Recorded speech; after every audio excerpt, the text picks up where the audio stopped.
নমস্কাৰ বন্ধু বান্ধৱীসকল, মোৰ অন্য এটা ভিডিঅ'লৈ আপোনালোক সকলোকে স্বাগতম জনালোঁ। আৰু মই ক'ৰবাত গ'লে মায়ে মোক থ'ব নাযাব এইটো যেন হ'ব পাৰে। আজিকালি টোল গেটত বহুত জাম লগা হৈছে। তাৰপিছত যাই বাৰু মই জালুকবাৰীত আমৰা কিনিলোঁ। অমৰাই কণে আমৰাই কয় বা আমৰাই কওঁ আৰু আমৰা কিনি বহুত টাইম তাতে ৰখিলোঁ। তাৰপৰা সৰু বাহঁত আহিলে, দেউতাই আকৌ মোক 9টা বজাতে উঠাই দিয়ে যে তোক কৈছিল নহয় 9টা বজাত যা উঠ।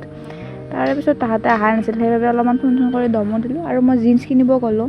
জিন্স কিনিব যাই কিনে দোকানত মানে মই জিন্সবোৰ নাপাওঁৱেই। জিন্সটো কিনিলে কঁকালটো নহ'ব, ভৰিটো দীঘল হ'ব, নোপোৱাৰ নিচিনাই হৈছিল। আৰু আইজনীক হেনো পাঞ্চু লাগে।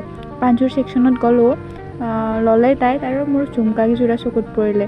মোৰ ঝুমকা বহুত ভাল লাগে, কিন্তু মোক কিনি নিদিয়ে। কিনি নিদিয়াৰ কাৰণ বেলেগ নহয়, মই নিপিন্ধোঁ কাৰণে মোক কিনি নিদিয়ে। আৰু বেবীৰ কাপোৰবোৰ থাকে, ইমান ধুনীয়া লাগে ন। মোৰ ভাগিন থাকিলে মই লৈ আহিলোঁ হয়, কিন্তু মোৰ তেনেকুৱা দিব পৰা ভাগিনো নাই, ভণ্টিও নাই। আৰু তাই ইফালে বিল দিলে। বিল দিয়াৰ পিছত আমি এই যে মাংসৰ বাতিটো দেখিছে, মাংসৰ বাতিটো আছে মাত্ৰ 3 পিচ মাংস, আৰু দামটো হৈছে 80 টকা। আৰু মোৰ কাৰণেও ময়ো খালোঁ। খাই কিনে বাবুলৈ বোলে জিন্স কিনিলোঁ।